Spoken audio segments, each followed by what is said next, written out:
बिहार खबर में स्वागत है आप सभी का दोस्तों। मैं हूं आपके साथ गयासुद्दीन लसानी। आज के इस वीडियो में बिहार की 10 प्रमुख खबरों को आपके सामने रखेंगे और आपको इसके बारे में बताएंगे। तो चलिए खबरों में आगे बढ़ते हैं। हिम्मत है तो बिहार चुनाव का बहिष्कार करके दिखाएं तेजस्वी और राहुल, चिराग पासवान की चुनौती। बता दें, लोक जनशक्ति पार्टी रामविलास के प्रमुख और केंद्रीय मंत्री चिराग पासवान ने आज तक से खास बातचीत की। इस दौरान उन्होंने विपक्ष पर तीखा हमला बोला। जब उनसे पूछा गया कि क्या तेजस्वी यादव और राहुल गांधी बिहार चुनाव का बहिष्कार कर सकते हैं, तो चिराग ने दो टूक कहा कि मैं उन्हें चुनौती देता हूं, हिम्मत है तो एक बार चुनाव का बहिष्कार करके दिखाए, लेकिन वो कभी ऐसा नहीं करेंगे। ऐसा करने की ताकत उनमें है ही नहीं। चिराग ने यह भी साफ किया कि वे इस बार चुनाव में जनरल सीट से लड़ेंगे और पूरे दमखम से मैदान में उतरेंगे।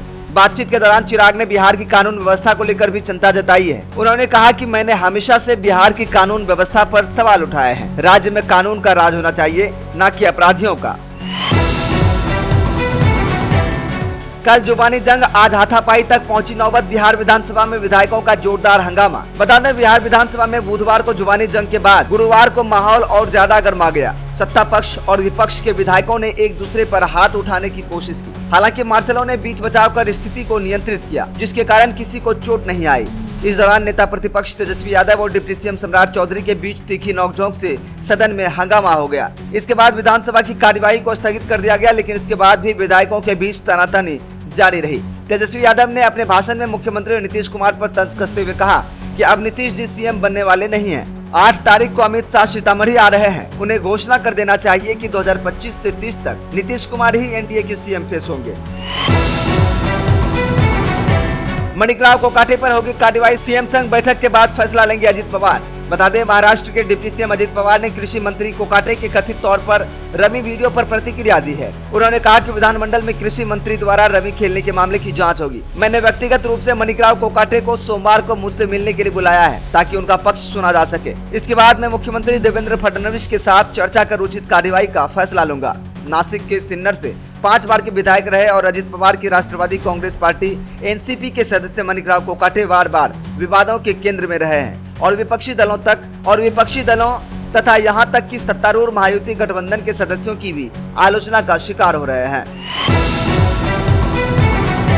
राहुल गांधी महाराष्ट्र में ही वोटों की चोरी की बात क्यों कर रहे हैं, हरियाणा दिल्ली में क्यों नहीं? राहुल गांधी बिहार में मतदाता सूची के विशेष पुनरीक्षण का मुद्दा अपनी स्टाइल में उठा रहे हैं। वो केंद्र की बीजेपी सरकार पर वोटों की चोरी का आरोप लगा रहे हैं।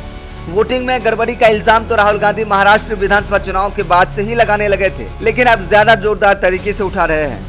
SIR को लेकर तेजस्वी यादव तो चुनाव बहिष्कार तक की धमकी तक देने लगे हैं, लेकिन अभी आखिरी फैसला लिया जाना बाकी है। SIR के मुद्दे पर राहुल गांधी के बयानों पर बीजेपी सांसद निशिकांत दुबे ने जवाबी हमला किया है। कहते हैं कि उनका बयान बता रहा है कि उनको अपने पिता द्वारा पारित कानून की जानकारी ही नहीं है। युवा मतदाताओं को आकर्षित करने के लिए ये कानून राजीव गांधी का पारित कराया हुआ कानून है। 2003 में भी बिहार में ऐसा ही SIR किया गया था।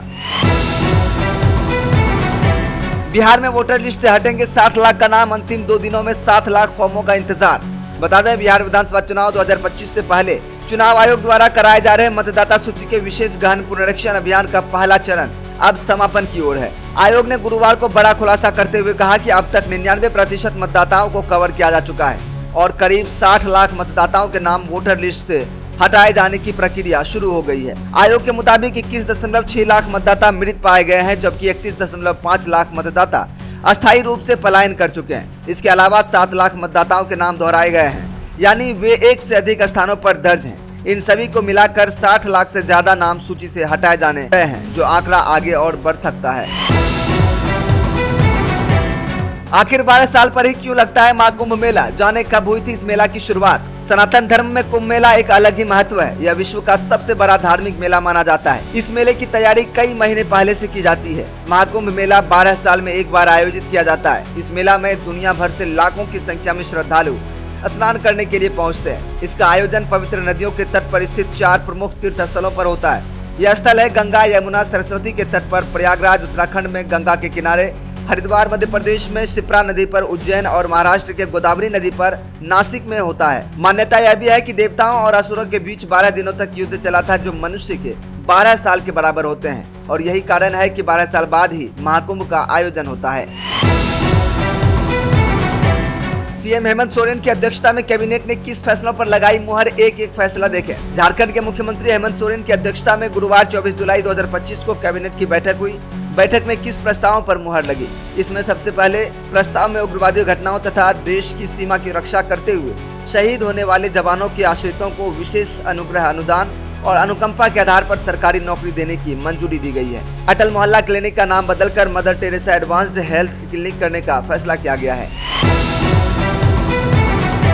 भारत पाकिस्तान के बीच क्रिकेट पर सस्पेंस खत्म, बीसीसीआई ने एशिया कप पर दिया बड़ा अपडेट। बता दें, भारत और पाकिस्तान के बीच आने वाले दिनों में क्रिकेट मैच होगा या नहीं, इस सस्पेंस को भारतीय क्रिकेट कंट्रोल बोर्ड ने खत्म कर दिया है। समाचार एजेंसी पीटीआई के अनुसार भारतीय क्रिकेट टीम के पाकिस्तान के साथ खेलने की संभावना है, क्योंकि बीसीसीआई सितंबर में संयुक्त अरब अमीरात में एशिया कप 2025 की मेजबानी करेगा। रिपोर्ट में एशियाई क्रिकेट परिषद के एक सूत्र के हवाले से पुष्टि की गई है कि भारत और पाकिस्तान के बीच बहुप्रतीक्षित मुकाबला योजना के अनुसार होने की संभावना है।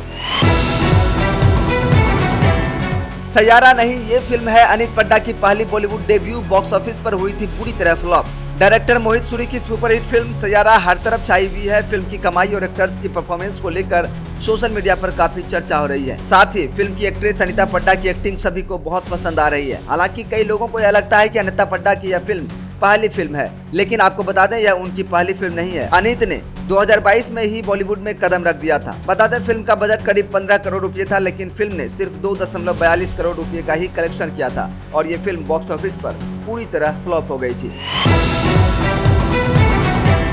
चलिए रुक करते अगले अंतिम खबर की ओर। बता दें, आज यानी 25 जुलाई 2025 को बिहार विशेषकर पटना में सुबह से ही बादल और कोहरा छाए हुए हैं। तापमान 30 डिग्री सेल्सियस के आसपास। करीब 10 से 11 बजे के बीच बारिश या सावर शुरू। दोपहर 12 से 1 बजे तक बारिश जारी होने की संभावना। तापमान 31 से 32 डिग्री सेल्सियस तक पहुँच सकता है। बता दें, दोपहर 2 से 3 बजे में बारिश की तीव्रता बढ़ सकती है। तापमान 33 डिग्री सेल्सियस तक पहुँचने की संभावना है। शाम को 7 से 8 बजे के आसपास फिर बारिश हो सकती है। तापमान 30 से 32 डिग्री सेल्सियस के बीच रह सकती है। और उसके बाद बता दें, रात में बादल रहने की संभावना। रात 11 बजे तक तापमान फिर से लगभग 30 से 31 डिग्री सेल्सियस रहेगा। बता दें, उच्च तापमान लगभग 32 से 33 डिग्री सेल्सियस रिकॉर्ड की गई, जबकि निम्न तापमान लगभग 30 से 31 डिग्री तक रिकॉर्ड की गई।